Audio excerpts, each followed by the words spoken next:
Anju college में पढ़ती थी। वह पढ़ाई में भी बिल्कुल नॉर्मल थी, लेकिन माँ बाप की लाडली थी। वह बहुत ही शरारती लड़की थी।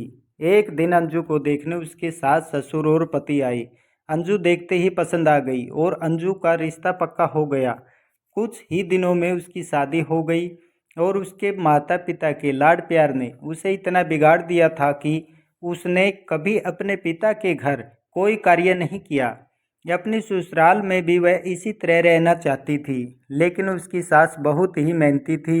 वह सारा दिन अपने काम में मगन रहती थी, लेकिन अंजू कामचोर थी और उसकी सास उसे काम नहीं करने पर उसे डांट देती थी।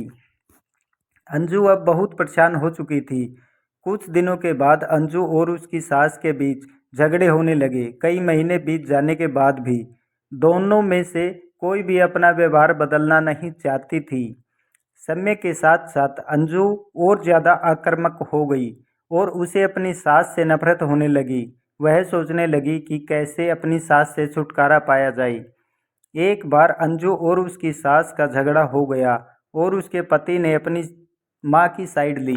तब अंजू अपने पति और सास से नाराज होकर गुस्से में अपने मायके चली गई। अंजू के पिता घर पर नहीं थे, क्योंकि वह मेडिकल स्टोर करता था। शाम को जब अंजू के पिता घर पर आए तो उसने अपने पिता को पूरी बात बताई। उसने अपने पिता से कहा कि मुझे कुछ जहर दे, ताकि वह अपनी सास के खाने में मिलाकर उसे छुटकारा पा सके, नहीं तो वह अपने पति के घर वापस नहीं जाएगी।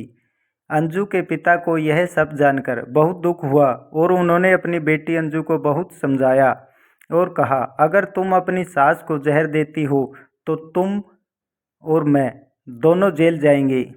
ऐसा करना ठीक नहीं।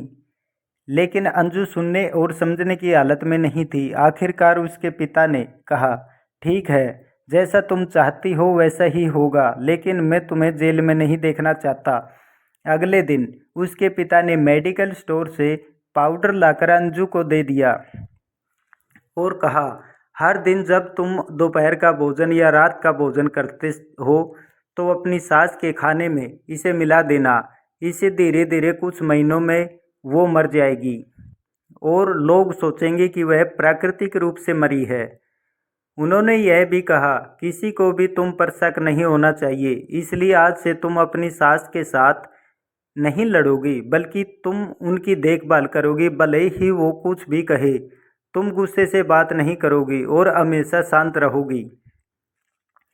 अंजू सहमत हो गई और अपने ससुराल वापस आ गई। अपने पिता की सलाह के अनुसार उसने अपनी सास के खाने में पाउडर मिलाना शुरू कर दिया और बड़े ही प्यार से बातें करना शुरू कर दिया।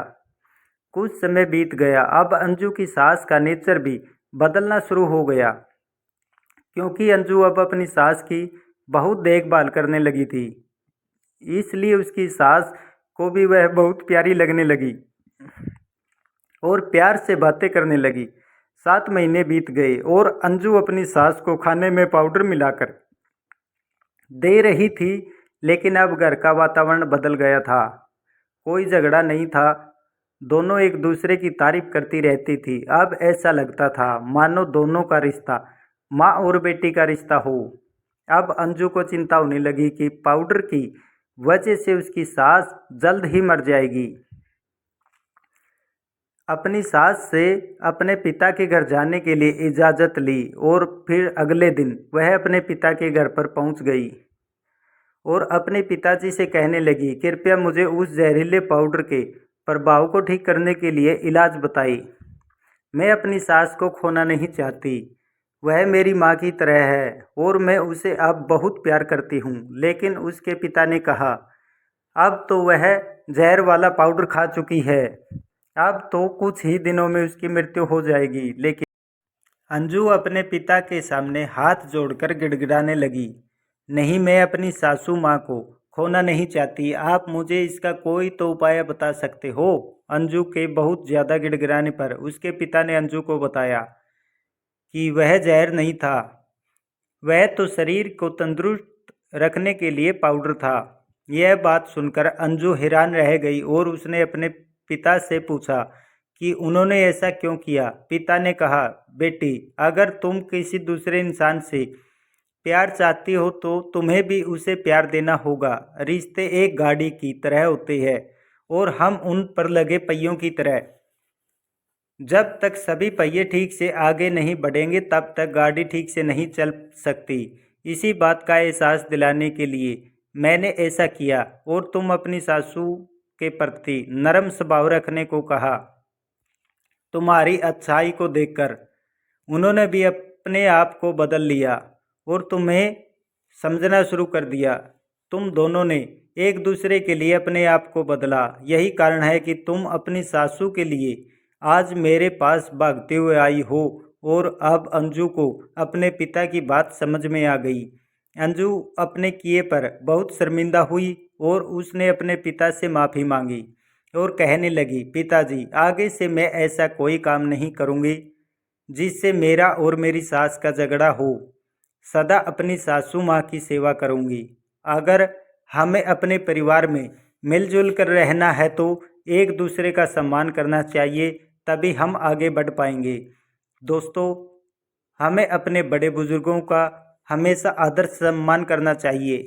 यह थी हमारी आज की कहानी।